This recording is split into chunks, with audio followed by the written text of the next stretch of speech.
you guys know who the cutie patootie of Honkai Star Rail is? I'm guessing you guessed that from the title of the video. Miss Hyacine herself, guys. I hope I said the name right. But we're going to be talking about the best build for the best cutie patootie in Honkai Star Rail, Miss Hyacine. Today, cutting all the normal BS that you normally hear in build guides, going over how she works first. We're going to be instead going over the best build for her first, and if you really care, we'll talk about how she works after that. So let's go ahead and first talk about the best in slot light cone for her. Her best in slot light cone obviously being her signature light cone that literally gives her everything that she needs, or most of what she needs anyways, because this light cone here, guys, is going to be giving her increased speed, which she needs so goddamn much of. But on top of this, guys, to help her sub DPS damage out, whenever you use a basic attack, skill, or ultimate move, you'll be consuming a certain portion of your ally's HP, but then you'll be getting a massive additional damage for your memo sprite based off the total amount of HP that's consumed, and you can keep stacking this up until you actually have your memo sprite go, because the additional damage is procced off after that fact. So this is going to be really massive for her sub DPS damage, especially when paired up with people like Castrus or Maide, or really just any HP scaling ally that you might have. You're getting massive benefits from this. But not only is it doing these two things here, whenever her memo sprite uses a skill, it's going to be increasing the amount of damage the enemies are taking as well. So this is by far and away her best in slot light cone here. The second best in slot option is going to be the Herta Shop light cone. Now the Herta Shop light cone, don't get me wrong, it is pretty good. It inherently gives a speed boost, and whenever the wearer uses a skill, it's increasing the amount of damage dealt by all allies up to 16%. This lasts for 3 turns. Like, this is still a really good light cone option too. These are really the only 2 light cone options that I can recommend though. But that's really all I have to touch on in terms of light cones. Now let's go ahead and talk about what her best in slot teammates are. What teams do you want to run her on? What teams does she actually work the best in? So let's go ahead and start off with her best in slots first, where there are really no ifs, ands, or buts that she is the best in slot for these characters. And then after that, we'll touch on the characters that are more situational that she's the best in slot for. So starting off, number 1, Castrus is going to be amazing for her. Castrus is literally scaling off of max HP. Castrus literally takes your HP away. Castrus literally heals you back up some. Castrus literally gets your ultimate back up from you healing, you taking like everything, right? But let's hop into some other good options here, right? Tribby, another really good option here. Why? Tribby really likes you to take multiple actions, which she does. Tribby also likes you to ult a lot, which she can very easily do as well. Tribby also likes max HP, because that's where you're getting Tribby's main damage scaling from. So literally, she is hitting all those points to help Tribby out as well, even though it doesn't really matter if she helps Tribby out, because Tribby is a support that should be helping out your main DPS, but she is in fact helping her out, which overall makes the team better and more cohesive. On to other DPS that can work here. Blade, Maide both work here too, because you want a way to passively heal up because you're taking so much damage. You get max HP increases, which increases their overall damage they're able to do. So just overall, she works really well for really any HP scaling character in the game. And now on to some of the more situational characters, right? Like Cipher, right? I don't think Cipher and Hyacine are like the best in slot option all the time, while I do think it's very beneficial because Hyacine can get really good amounts of sub DPS level damage out, and basically Cipher's taking that damage, or the amount of damage you're doing to enemies, and doing a big burst of true damage on one enemy based off the damage you've done to the enemy. If you're in a situation where you're getting damaged a lot, or you're losing a lot of HP, or even in a sub DPS scenario, say you have Castrus on the team, you have Cipher on the team there, that you're going through HP a lot, doing a lot of damage to enemy, I think Hyacine works really well here too. Not only this though, guys, I really do think that if you were to put Fei Xiao, Cipher, and Hyacine, I also think that could be a very beneficial comp too. Yes, now while you're not really taking use of the max HP buff here, you can take use of the amount of times that both of these characters are following up to boost the amount of times that Fei Xiao is able to ult, and then you have good sub DPSs with both Cipher and Hyacine dealing damage as well. Now, while you're not doing as much sub DPS level of damage with Hyacine on this team, I do think by far and away it'll make up for it with the amount of times you're able to ult with your Fei Xiao, and then also you have Cipher coming in as that sub DPS role there. But that's where I see Cipher sitting at with Hyacine here. Now moving on to some other options like the Herta, right? I think the Herta is also a really good option. You can attack multiple times, you hit every single enemy for decent amounts of damage, so you're helping with the AoE damage you're putting on enemies, you're helping build up stacks faster. But overall, guys, these are the characters I do think she works the best with. Not to say that she can't work on any other team. I think she is still an amazing sustain character that can work on just about any team with the amount of consistency she has with her sustain and healing. I think she'll work for just about any team, but these are the characters I think she works the best with. But with the teams out of the way, let's go ahead and talk about her best in slot relics, relic loadouts, relic stats, everything like that. But before we hop into that, subscribe to the channel. Come here,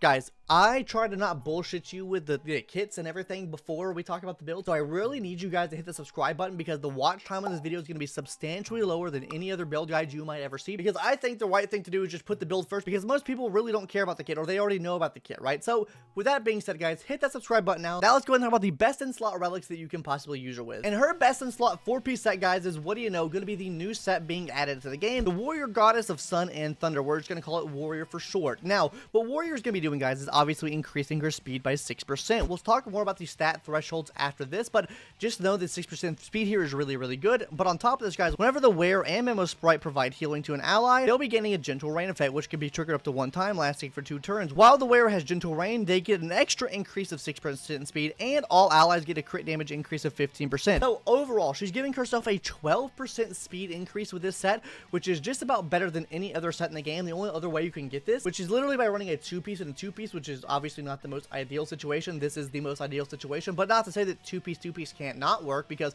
I do think you could run a 2-piece ordeal, 2-piece warrior, 2-piece hacker space, like whatever gives you 6% speed. I think you can run a lot of those 2 pieces combined to help get some damage out. I do think the best in slot 4-piece set is going to be the 4-piece warrior goddess set, because like I said, 12% speed increase and a 15% crit damage increase to your team. So now I want to convert over to the best in slot planar set. The best in slot planar set is going to be the new giant treed raptor brooding set. This is increasing her speed by an extra 6%, and whenever this speed is over 135 or 180, you're going to be increasing the memo sprite's outgoing healing by 12 or 20%. This is actually kind of telling you what the number is you want to be hitting for Hyacine in terms of speed, but I do recommend this set overall. Other sets you can run here, I do think you could probably run Ageless here. I think you could probably run Lushaka here. I do think you could probably also run Bone Collector here as well if you want to be dealing some more damage with her memo sprite. But overall, I do think Giant Tree is the overall best that you can run, because with this you'll be getting up to an 18% speed increase for absolutely free. That's not calculating any other speed that she might be getting from other places.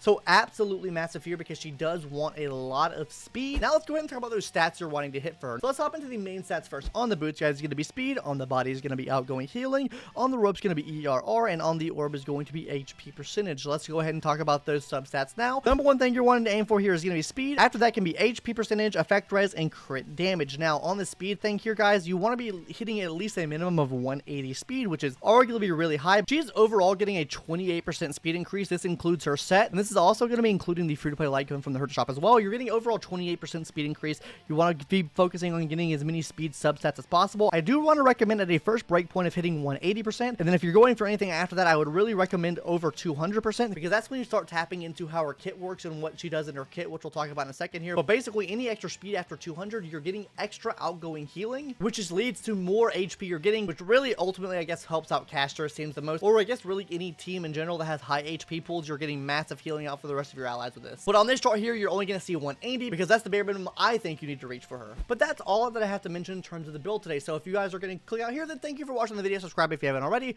And now we're going to talk about how she actually works, if you guys really care about that. Starting off with Hyacine first, and then we'll touch on the memo sprite after that. So first of all, guys, her skill move is going to be summoning a memo sprite. It's going to be healing allies. It'll also be dispelling any crowd control for your memo sprite. On her ultimate move, guys, it's going to be summoning the memo sprite as well, healing all of your allies, putting you in after rain state, which will affect what the memo sprite's going to be doing, and also increasing the max HP for the whole team. That's why I say she's really, really good for characters like Castress, Maide, Blade that really scale off of HP. Also Tribby as well, because she also scales off of HP. And then her talent really boosts how much damage the little Eco is able to do in terms of damage output. Basically, whenever Hyacine or little Eco uses healing, you'll be increasing his damage dealt by 80% for 2 turns. This can stack up to 3 times. So 240% damage increase for how much little Eco is able to do when you're healing. So if you're healing more frequently, that means he's able to do more damage, which just helps him be a sub DPS so much more. And while we're on the topic of little Eco, let's go ahead and talk about what he's able to do now, because he is the main bread and butter for doing your sub DPS levels of damage, healing the team, and stuff like that. Starting off with his skill first, guys, he'll be dealing damage to every single enemy on the field, but how this damage is calculated is basically of how much your allies have healed up. So he takes a tally of how much healing Hyacine's done and how much healing he's done, and he'll be doing 20% of that healing as damage to every single enemy in the field. So the more healing you do, like the actual bigger the number of the healing is, the more damage he's doing to every single enemy on the field. So it literally does not matter if you're overcapping on healing. You want to make sure that healing number is as high as possible. But let's go ahead and hop into the talent now, guys, because the talent is what makes Hyacine such a consistent, sustained character. Essentially how this works, guys, whenever your allies take any HP, he'll be consuming some of his own HP, and then he'll be healing your allies. And this will be happening after every single action. So if you get attacked, healing. If you start your turn, healing. Like literally you get so much healing off this. It's very, very consistent. It's very similar to Bailu's Invigorate,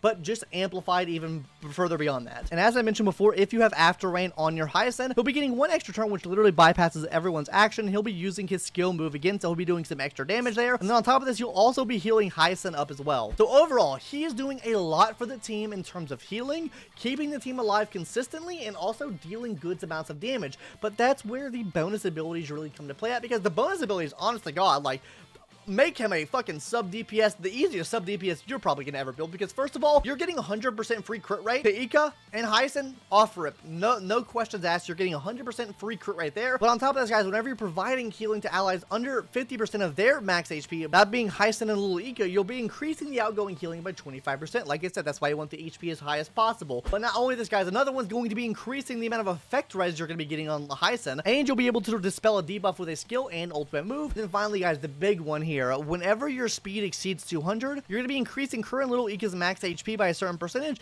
and then on top of that, guys, for every 1 excess speed, you'll be increasing the outgoing healing by 1%. This can happen to a max of 200 XX speed, so this literally caps out at 400 speed. So literally go balls to the walls, give her as much speed as possible. The more outgoing healing you have, the more healing you're going to do, which also means the more damage Ika's going to put out. So that is super important to note here, guys. You really want to be healing as much as possible with her, because that will ultimately be increasing her damage output. So that's going to do it for today's video. I've yapped on for long enough now. Hopefully you enjoyed and got something useful from this video, and I will see you in the next one, guys. Later. Bye-bye.